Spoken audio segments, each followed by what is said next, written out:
नमस्कार मेरे प्रिय छात्र छात्राओं, एक बार पुनः आपका एसीसी में स्वागत है।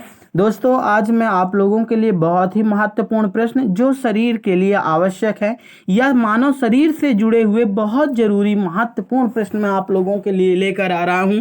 कोई किसी भी संकाय का हो पर अपने शरीर से संबंधित प्रश्नों को जरूर जानिए। हालांकि ये प्रश्न आप लोगों के कंपटीशन एग्जाम में बहुत अधिक आते हैं, तो दोस्तों एक बार जरूर इन सभी प्रश्नों को आप देखिए। सबसे पहला प्रश्न यहाँ से देखिए। पहला प्रश्न है, लाल रक्त कण का निर्माण कहाँ होता है? लाल रक्त कणिकाओं को आरबीसीएस बोलते हैं। इनका जीवन काल 120 दिन का होता है। तो याद रखिएगा, लाल रक्त कणिकाओं का निर्माण कहाँ होता है? अस्थि मज्जा में होता है। इनका देखिए वही प्रश्न है, लाल रक्त कणिकाओं का जीवन काल कितने दिन का होता है? तो 120 दिनों का होता है।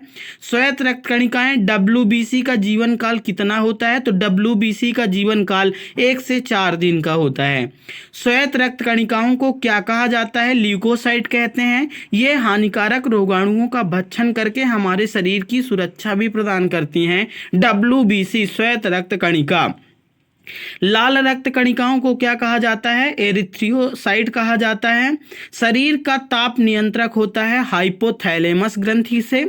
मनुष्य की सर्वदाता रक्त समूह, देखिए दोस्तों, जैसे आप लोग जानते होंगे कि रक्त समूहों को 4 भागों में बांटा गया। रक्त समूह ए, रक्त समूह बी, रक्त समूह ए बी और रक्त समूह ओ। 4 रक्त समूह होते हैं। तो जहां सर्वदाता आए, जो सभी को दे सकता है, तो वो यूनिवर्सल डोनर जो होता है वो ओ होता है। और जो सर्वात्रिक ग्राही होता है, मतलब जो सभी से ले सकता है, तो वो कौन सा होता है? तो वो ए बी होता है। तो इस प्रकार से अगले प्रश्न देखिए, बहुत प्रश्न आपके लिए हैं।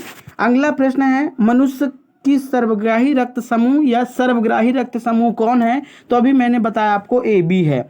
रक्तचाप बीपी मापने के यंत्र को क्या कहा जाता है? तो स्फैग्नोमैनोमीटर या स्फैग्नोमीटर कहा जाता है। ब्लड बैंक किसे कहते हैं? ब्लड बैंक प्लीहा को कहा जाता है।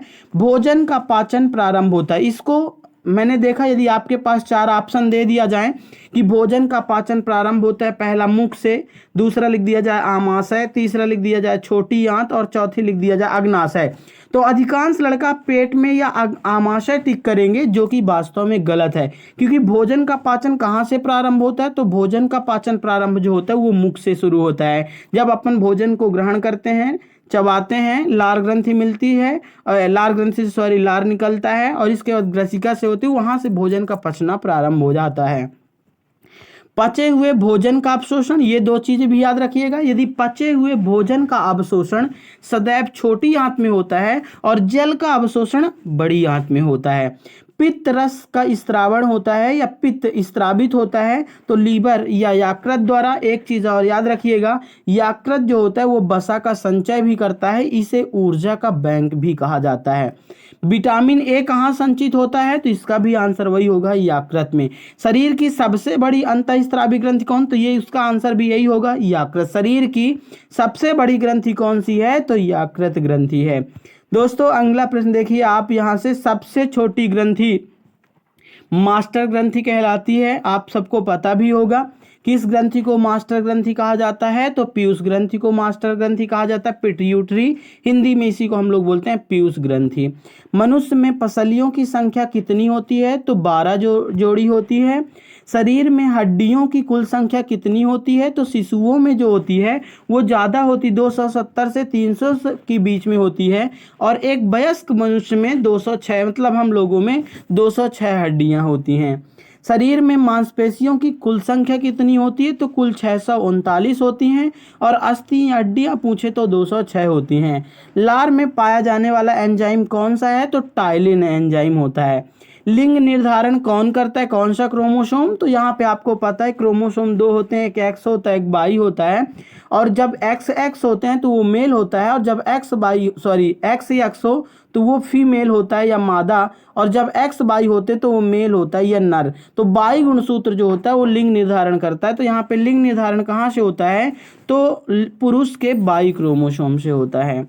मनुष्य का हृदय, अगला प्रश्न है, मनुष्य का हृदय कितने कोष्ठी होता है? तो याद रखिएगा 4 कोष्ठी। आप जानते होंगे, दायां अलिंद, दायां निलय और बायां अलिंद और बायां निलय।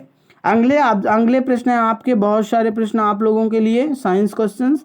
शरीर में गुणसूत्रों की कुल कितनी संख्या होती है? तो शरीर में गुणसूत्रों की संख्या 46 या 23 जोड़े होती है, जिसमें से 22 जोड़े गुणसूत्र एक जैसे होते हैं जिनको ऑटोसोम्स कहते हैं, और 23वां जोड़ा भिन्न होता है जिसे लिंग गुणसूत्र कहते हैं। शरीर का सबसे बड़ा अंग या शरीर में सबसे अधिक भाग में क्या पाया जाता है? तो त्वचा। शरीर की सबसे बड़ी कोशिका तंत्रिका कोशिका कहलाती है। शरीर में अमीनो अम्लों की संख्या कितनी होती है? 22 होती है। शरीर में प्रतिदिन मूत्र बनता है 1.5 लीटर। मूत्र का रंग कैसा होता है? पीला होता है। किसके कारण होता है? तो याद रखिएगा, यूरोक्रोम के कारण। किसके कारण? यूरोक्रोम के कारण मनुष्य का रक्त पीला होता है। मूत्र दुर्गंध देता है या मूत्र में दुर्गंध होती है, क्यों? तो उसका कारण क्या है? यूरिया के कारण। मानव मूत्र का पीएच मान लगभग 6 होता है। शरीर का सामान्य तापमान 98.6 डिग्री फ़ारेनहाइट या 37 डिग्री सेल्सियस या 310 केल्विन होता है। ये बहुत मोस्ट है। मनुष्य के शरीर का तापमान कितना होता है? तो 98.6 फ़ारेनहाइट, क्योंकि ताप को 3 से मापते हैं अपन लोग। एक एसआई यूनिट जो होती है तो केल्विन होती है, एक फ़ारेनहाइट होता है, एक डिग्री सेल्सियस, तो तीनों यूनिट में दिया हुआ है। अगला प्रश्न है, देखिए यहाँ पे फिर से अगला प्रश्न है, मानव शरीर में जो टीबिया होती है, टीबिया नामक हड्डी कहाँ पाई जाती है? पैरों में। और फीमर अस्थि कहाँ होती है? तो वो जांघों में होती है। दांतों और हड्डियों की संरचना के लिए आवश्यक तत्व कौन सा है? तो दांतों और हड्डियों के लिए सबसे प्रमुख रूप से कैल्शियम है, और कैल्शियम के बाद फास्फोरस है। रुधिर को थक्का जमाने में सहायक होता है। ये भी प्रश्न थोड़ा सा आप देखिएगा, बहुत मोस्ट है। प्लेटलेट्स। यदि विटामिन पूछे तो विटामिन के, यदि प्रोटीन पूछे तो फाइब्रिनोजन प्रोटीन। कौन सी? फाइब्रिनोजन प्रोटीन होती है। मस्तिष्क तथा सिर के अध्ययन से संबंधित है, तो इसको हम लोग कहते हैं फ्रेनोलॉजी। क्या कहते हैं? फ्रेनोलॉजी। श्वसन के दौरान सबसे अधिक मात्रा में कौन सी गैस ली जाती है? तो ऑक्सीजन और उसके साथ नाइट्रोजन। जीवित जीवाश्म कौन होता है? तो साइकस को जीवित जीवाश्म कहते हैं। मिनी माता रोग किसके कारण होती? तो जल में जब पारा की मात्रा अधिक हो जाती है या जल में पारा के प्रदूषण के कारण मिनी माता रोग, और एक और होता है इटाई, वो सीडी के कारण होता है, कैडमियम के कारण। मानव त्वचा का अध्ययन करने वाली विज्ञान को क्या कहते हैं? तो मानव त्वचा का अध्ययन करने वाली विज्ञान को डर्मेटोलॉजी क्या कहते हैं? डर्मेटोलॉजी कहते हैं। कीड़ों के अध्ययन को एंटोमोलॉजी, और मधुमक्खियों के अध्ययन को क्या कहते हैं? इसको आप लोग कमेंट करके मुझे बताइए। पित्त किस अंग के द्वारा पैदा किया जाता है? मैंने पहले भी बता चुका हूं, आप बताइए किसके द्वारा। मानव शरीर में रुधिर का बैंक कौन सा होता है? अब रुधिर बैंक का कार्य कौन करता है? तो तिल्ले। शरीर में हीमोग्लोबिन का कार्य होता है ऑक्सीजन का परिवहन करना। हीमोग्लोबिन एक प्रकार की प्रोटीन है जो एचबी से हम इसको लिखते हैं, हीमोग्लोबिन है ना। हीमोग्लोबिन में क्या होता है? तो लोहा होता है। रक्त का रंग लाल क्यों होता है? हीमोग्लोबिन के कारण, है ना। और इसमें क्या होता है? Fe होता है। मानव शरीर में खून किसके उपस्थित के कारण नहीं जमता है? तो हिपेरिन के कारण नहीं जमता है। अगला देखिए फिर है, रुधिर के प्लाज्मा में किसके द्वारा एंटीबॉडी निर्मित होती हैं? तो लिम्फोसाइट के कारण। आरबीसी को शमशान कहा जाता है, प्लीहा को कहते हैं। क्रेब्स चक्र में किसका संश्लेषण होता है, या क्रेब्स चक्र में क्या बनता है? तो पाइरूबिक एसिड बनता है। मानव शरीर में यूरिया का निर्माण कहाँ होता है? यकृत में होता है। रक्त की अशुद्धियां किस अंग में जाकर छनती हैं? तो वृक्क में, किडनी जिसको हम लोग बोलते हैं। श्वसन की क्रिया कहाँ संपन्न होती है? तो माइटोकॉन्ड्रिया में संपन्न होती है। तो इस प्रकार से दोस्तों आप लोगों के लिए बहुत अच्छे प्रश्न थे। बहुत कम समय में आप लोगों ने कई प्रश्न पढ़े हैं। एक बार मैं आप सभी से रिक्वेस्ट करूंगा, प्लीज़ यदि आप लाइक नहीं किए हैं तो लाइक कर दीजिए, शेयर कर दीजिए, और यदि आप पहली बार मेरे इस चैनल को देख रहे हैं तो सब्सक्राइब ज़रूर करें। धन्यवाद भैया, आप सभी को ACC कोचिंग की ओर से पुनः धन्यवाद देता हूँ।